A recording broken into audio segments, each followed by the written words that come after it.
So from last 2 days, we have been seeing that, yes, LC3 is having durability, LC3 is having strength, LC3 has mechanical properties. We are all convinced that yes, LC3 is performing good.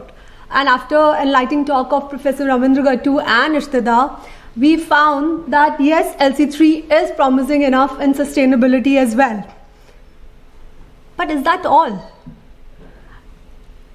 Is that all? The builders, the structural engineers are convinced that the performance is there. Our ethical mind believes, yes, sustainability is important. But what about the cost?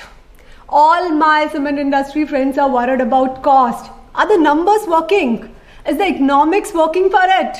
Because they really can't go ahead with the production only with performance and sustainability as a factor. They need to worry about the numbers setting in. So for them, there is a balancing act of performance, sustainability and cost in any of the product they are coming up with. So here I am there to discuss about the cost, the operational cost as well as the capital investment cost of LC3. So we'll be discussing that in detail. So how do we get the economic feasibility of any particular cement? It is dependent majorly on the clinker production cost, the fuel cost, the transportation cost, and if we are using any supplementary cementitious material, then that cost as well. Now when we see the advantages of LC3, we came to know that it uses lower clinker factor. It reduces up to 50%, which is agreed already. Now with a reduction of 50%, we are convinced that it reduces the clinker cost there. With utilization of low-grade limestones, dolomite limestones, and also the medium-grade clay which we use, we don't need the high-grade clay, we are convinced that the supplementary cementitious material cost is also less as compared to any other one. Now the fourth factor, the raw material is easily available, but prospecting is required, which means that there is scope and there is a requirement of enough of study on that. But it is easily available near your plant vicinity. So if it is easily available, you substantially reduce the transportation cost as well. This is for LC350. Now if we go ahead with LC335 and LC330 later on, obviously there will be scope of lowering the clinker cost further. Now when we found the data, we found that the fuel cost, we have compared here with OPC. So the assumptions are as comparing OPC. We can see that the fuel consumption cost reduces by 30% and the power consumption decreases by 40% in case of LC3 as compared to OPC. But now some of my friends will come back and tell me, it's okay ma'am, OPC is fine. But what about PPC? We have fly ash, we have slag. We don't need it. Now, what we have done here is we have assumed three scenarios.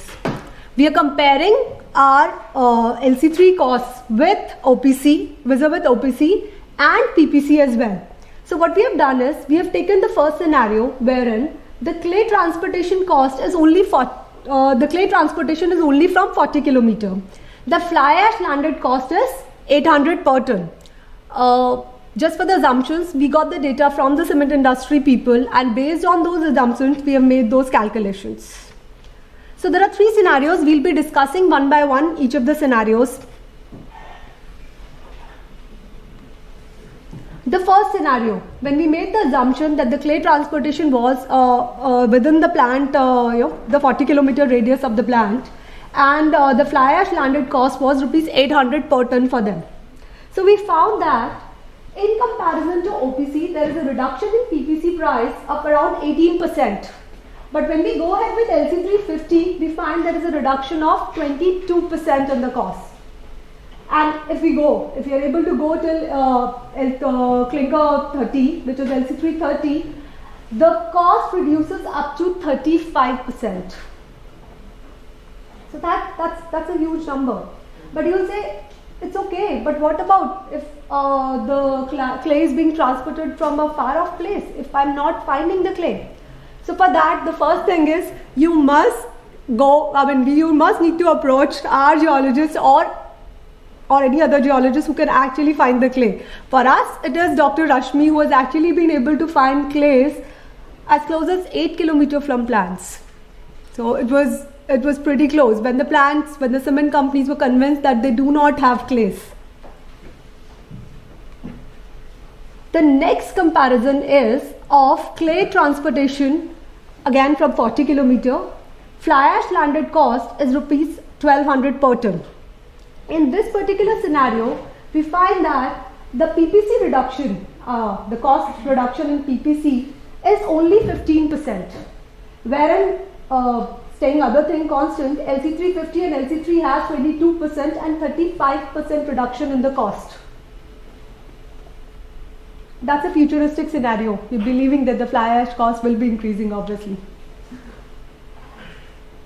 The next is if the clay is not available by any chance near your plant and you're transporting within 100 kilometer area, then in that case, and fly ash landed cost is same, 800 per ton.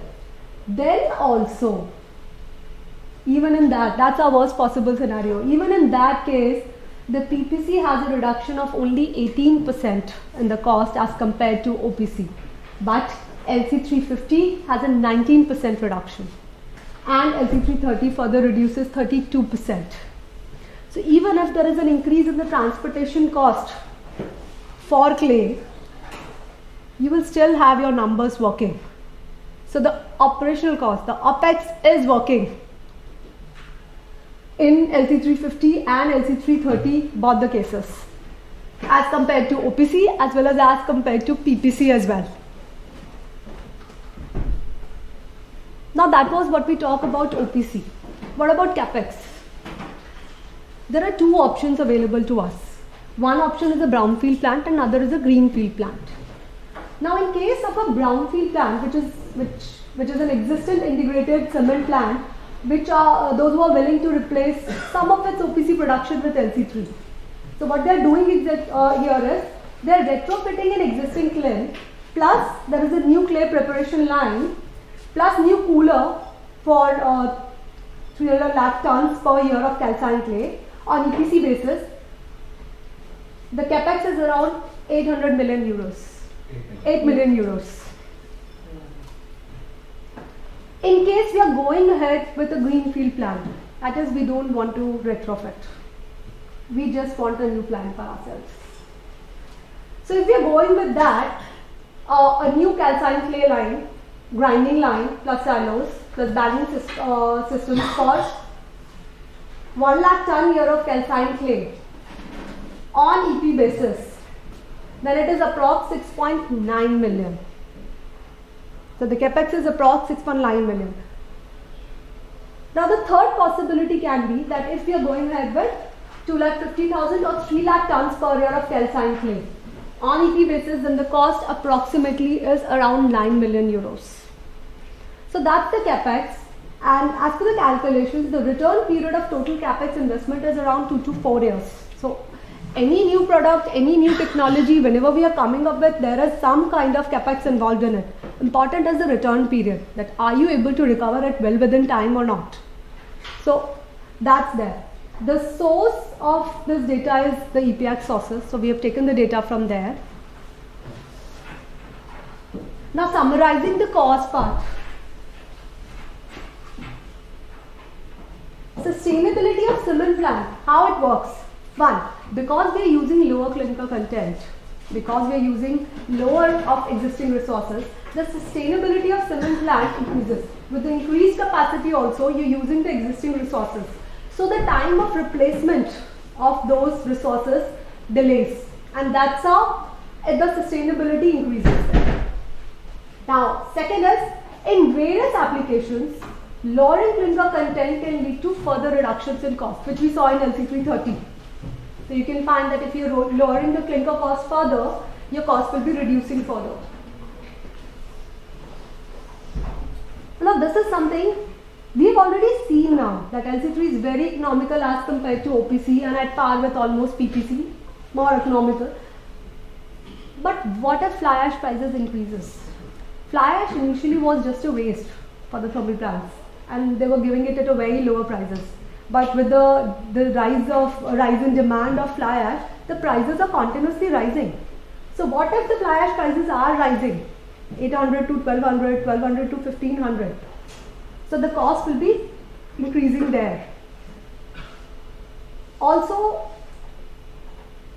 the carbon tax. Government is in the process of coming up with carbon tax implementations. What if that comes? What if that comes? The price, the cost in that case for PPC and for OPC will be increasing. So there we have to be prepared for an alternative cement or an alternative product which helps us there.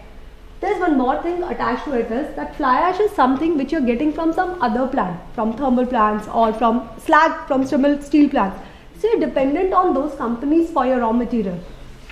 Your control over your production is dependent on some other company.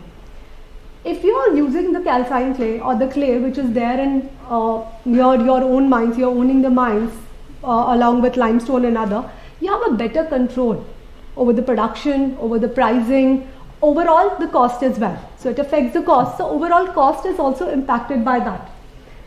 So after all of this, even if you still think that fly ash is a good option, slag is a good option, and mind it, I'm talking in terms of cost. LC3 still can be a good option where fly ash and slag is not available.